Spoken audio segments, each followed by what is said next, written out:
What is up, Scooters? We are back with another video, and this time we're getting the boots.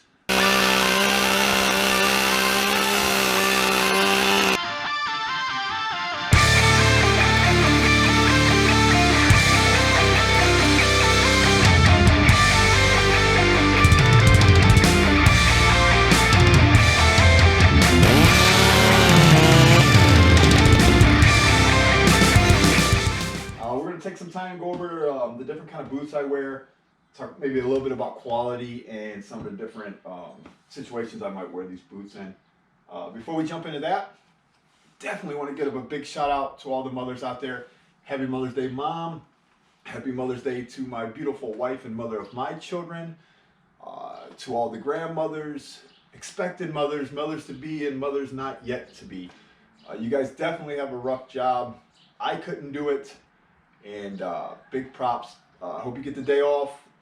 We love you, and happy Mother's Day.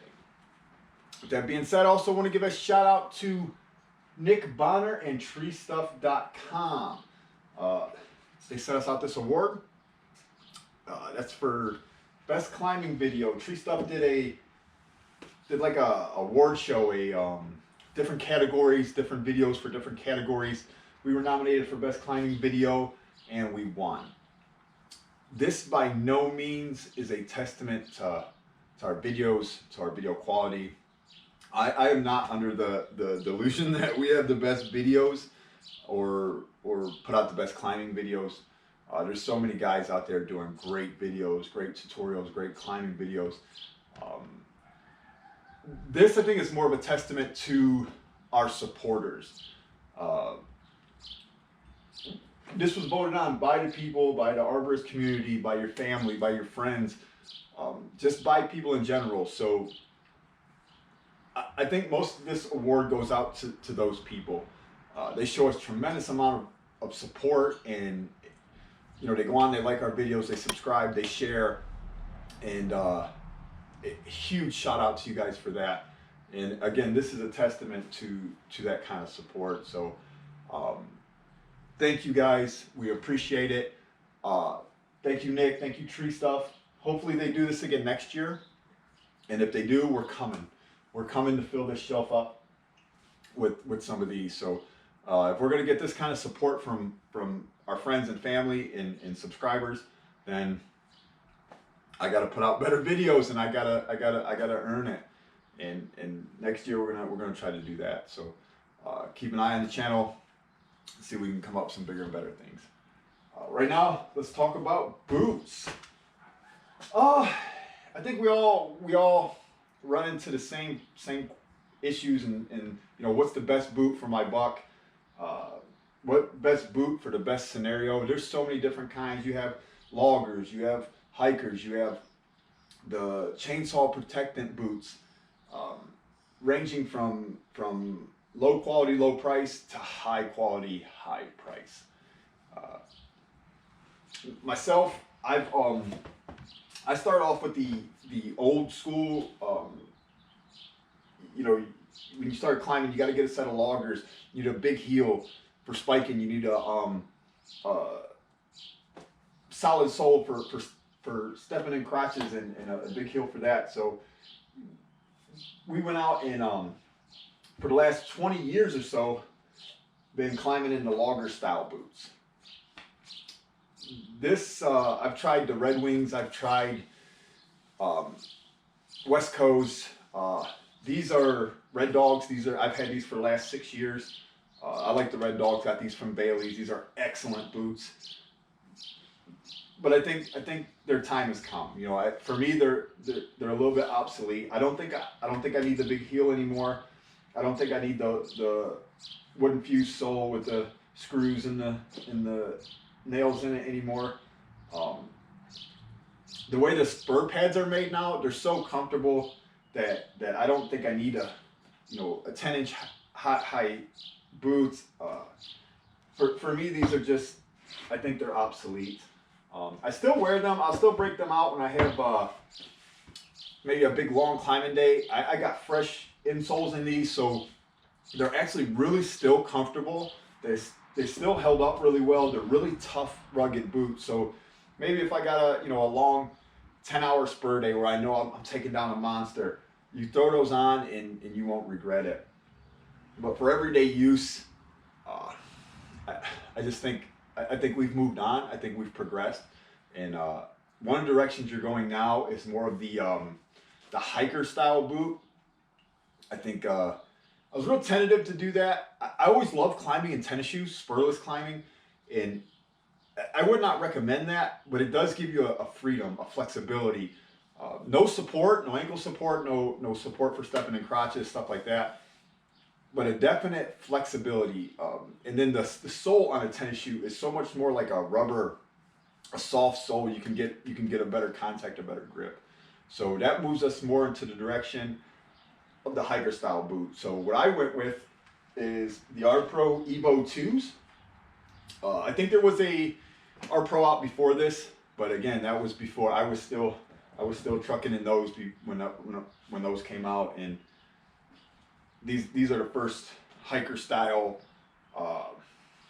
climbing style boot I've owned. The R Pros are amazing. Great quality boot. Does its job excellent. The grip is phenomenal. The durability, that's questionable. Now, I will say that when I bought these boots, I thought, well, the price is kind of high. I think they are more expensive than these are right now. But I was like, I'm only going to wear them for spurless climbing. Then I spurred in them, and they work great. So I was like, well, I'm only going to wear them for spur climbing, and then spurless climbing, I'm going to take them off when I get down. Even to where I went out and bought these. Okay, these are my Danners. These are my ground and pounds. These are my go-to for if I'm out grinding stumps and maybe Junior's going to be climbing all day, so I'm just pounding the pavement. Then these Danners are amazing. They're waterproof. They're excellent comfortability. Vibram sole. I love the Vibram soles. Vibram soles are I always try to look for that when I buy a boot. Terrible climbing boot. They're big. They're bulky. They have a heel on them for spiking, but they're more of a flexible boot. So I don't know. They hurt your feet a little bit for spiking. You don't want to be on these for a couple hours. I don't climb in them. These are my ground and pounds. I picked these up to relieve my R Pros, and then for about maybe 2 months, I would come down. I would switch out my boots, and then after that, the R Pros were just so comfortable. I would come down. I'd wear them the rest of the day. Then I'd wear them out to the store if I had to go, and then I'd wear them home. And then I would just, and the next thing you know, I'm just wearing them all the time, and then I'm wearing them out. So I don't want to say they're poor quality, but you cannot do that. You can't wear them everywhere. You don't want to wear them out on the concrete. You just want to stick to the tree with these. Or they're going to wear out probably way faster than you expected. So again, as much in love with these it was time to buy a new set. You can see these are kind of wore out, and I was misled by my own use of them.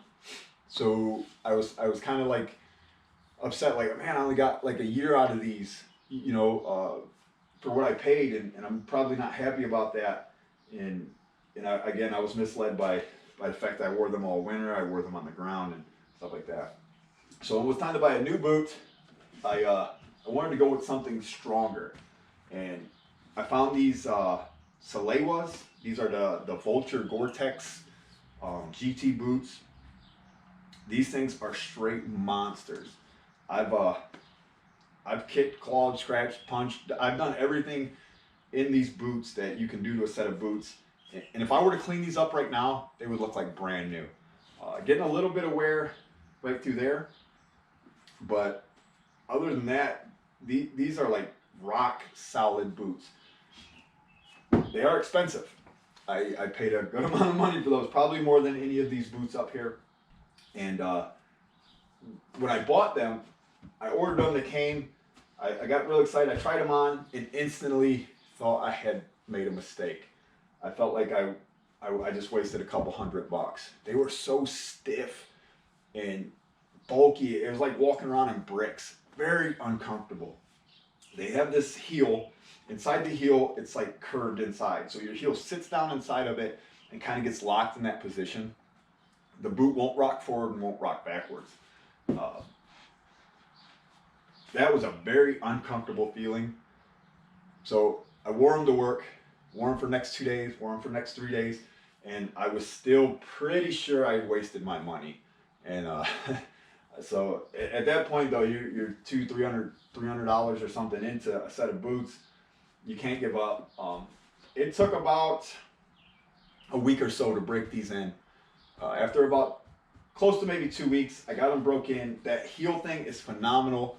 Now that that's broke in, it does. It holds your heel in place, stops the boot from sliding around. Personally, when I'm climbing, I like a tight boot. Everybody may be different, but I like mine to fit kind of like a glove. It won't be sloshing around inside there.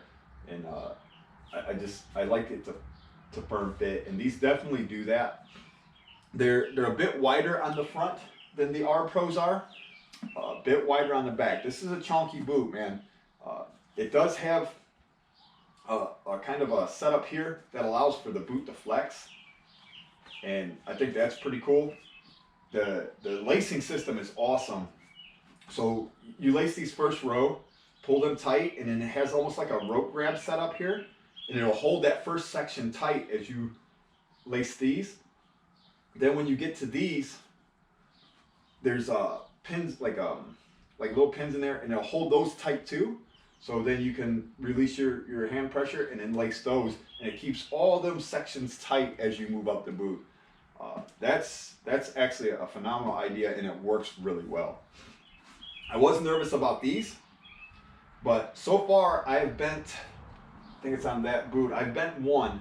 I don't know how I did it because I couldn't bend it back without a very big screwdriver to pry that thing. They are very hard to bend, so I wouldn't worry too much about bending those or breaking those. I haven't been able to do it. Again, I bent the one, and I'm not even sure how I did. I must have ran it over with the truck or something. But I wouldn't worry too much about that. I've had no issues with any of these eyelets catching on anything, or I just had no issues with that whatsoever. The only downside to these boots is spurless climbing. I don't know if it's just a lack of dexterity in the toe or just an all-around lack of dexterity at the bottom of the boot, but they don't get the grip that I think the R Pros do. Me, for spurless climbing, I am fairly new to SRT, probably got a year in, maybe a little over a year, and I'm not good at it. So I very rarely, most time I forget my foot ascender, forget my chest ascender or chest harness, and I just climb the tree. So the grip for me is huge important, and that's the only department those lack in. Spiking, they're phenomenal. Rope walking, anything like that on the ground, phenomenal. Just the lack of grip and dexterity. I don't know. When it's time to go back, I probably won't buy another pair of these.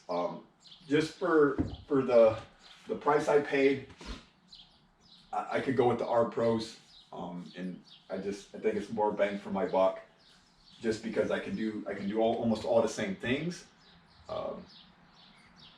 Probably just the durability on these would be much greater. But that pretty much covers my climbing style boots. I think, again, it's time for me to buy another pair of boots now. I'm probably gonna I want to take a look at the Tango Lights. Those are available for like $165 at Westspur, and I think Gap has them. They're strictly climbing, spurless. I don't think you want to wear spurs with them. I'm pretty sure you don't want to ground and pound on those. And I don't know. Again, I'm on the fence because $165 for a one-trick boot versus, I think the R Pros are somewhere around $240 right now for an all-purpose boot. I feel like I'm leaning towards the R Pros, If anybody here has the Tango lights, let me know in the comments. Let me know what you think. Is it worth buying a one-trick boot? I do have the other boots. These I'm going to get another 2 years out of, I guarantee. I don't have an issue with that. So for spurring, for ground and pound, for all that kind of stuff, I have these and I have these. So is it in my best interest to buy the Tango lights and maybe go with a one-trick boot, one that does what it does really well? They're lightweight. They're supposed to have phenomenal grip. Again, if anybody's tried those, let me know in the comments. I'd like to check that out. Moving on to our winter style boots. I think everybody should buy a pair of these. These are the big old rubber boots. They're not the slipovers, so no tennis shoe required. I think these are 1,000 grams insulate, but they're great for all purpose. So there's plenty of creeks around here, plenty of those crappy rainy days where you know the backyards are swampy and you got to walk through it, and these hold up perfect. They work great in the snow, of course. You can tuck your pants down inside there. You don't go home with the frozen pant leg from sitting over top of your boot. You can walk into snow that deep. We get plenty of that here in Ohio, no problems. Climbing, I have climbed on these with spurs. I probably wouldn't do an 8-hour climb, but for small stuff, quick bang out jobs and stuff, they're more than fine. They're so thick and padded that the spurs don't cause an issue. Spurless climbing, come on guys, take a look. I mean, these are bulky. You can do it, wouldn't recommend it. So when I have spurless climbs, I have my these are my go-tos. These are my secret weapon. These are, I'm gonna say this name wrong probably, Kamik, Kamik boots. They're waterproof. They have, I don't know, it's like a suede upper top. It's not like it's not stiff or rigid like the other boots. It's very flexible. Seems almost flimsy, but they have inside the sock type thing. Not the warmest boot. 200 grams thinsulate, gets the job done. Extra pair of wool socks, you're good to go. Why I love these is, one, these are probably over 2 years old, and they're still good to go. I just took these, I wore these all day yesterday. You can see the fresh mud on them. They're filthy. They have the rubber all the way around. Now this is not a strong rubber. This is like a spongy, flexible rubber. So again, spurs, not great. I have spurred in these. You've probably seen them in videos. I've spurred in these. They will work. Not the greatest though. They do offer some discomfort.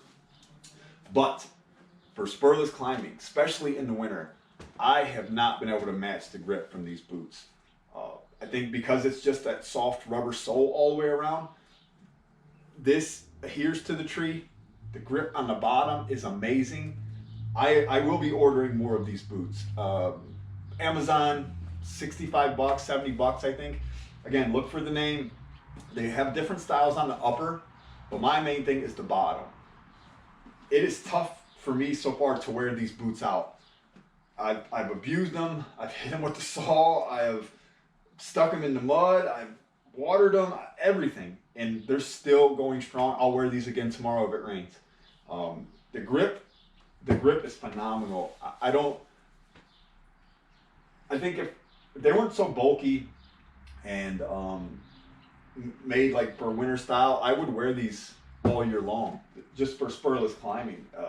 The grip is excellent on those.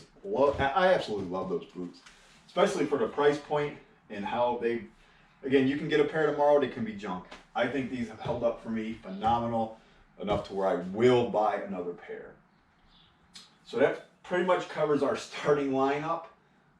If you have any more questions about any of the boots you see here, if you have any suggestions for boots, I'm always open to suggestions. I definitely looking at maybe like a pair of chainsaw protectant boots, but they just haven't really been on my radar yet. I've seen a lot of good reviews on those. Might have to look into them. Junior is also looking at the Timberland Hyperion. Thanks to Josh Man. Go check out Josh Man. He did a review on the Hi-X, and he's a big fan of the Timberland. I think I'm saying it right, the Hyperions. And due to his suggestion, his review led me to go look at other reviews. Looks like going to be right up Junior's alley. He's looking for something for, he does mostly groundwork, but I want to throw him from the ground into a tree at any moment. Whereas if he's wearing the R Pros, he could be on the ground all day. So again, at a moment's notice, hey Junior, head up that tree. Hey, I got time, head up this tree. He's still in training, he's still learning. So I want him to be very versatile. I think those Hyperions are going to be excellent versatility for him, excellent for his price point, and we'll see if he scoops those up, and then maybe I'll have him come talk to you guys and do a little review on that. But as for now, thanks for watching. Happy Mother's Day to all the mothers out there. Thank you again, Nick Bonner, treestuff.com, all the subscribers. Guys, we are humbled and appreciative of your support. Again, I just kind of do this because I love doing it. It's fun to do, and you guys are awesome. So stuff like that, I'm like a huge kid. That's like huge to me. That's a big deal. And the fact that, again, you guys voted for us shows that you have tremendous support for what we're doing, and we appreciate it, guys. Thanks again. We'll see you on the next one. Thanks for watching, guys.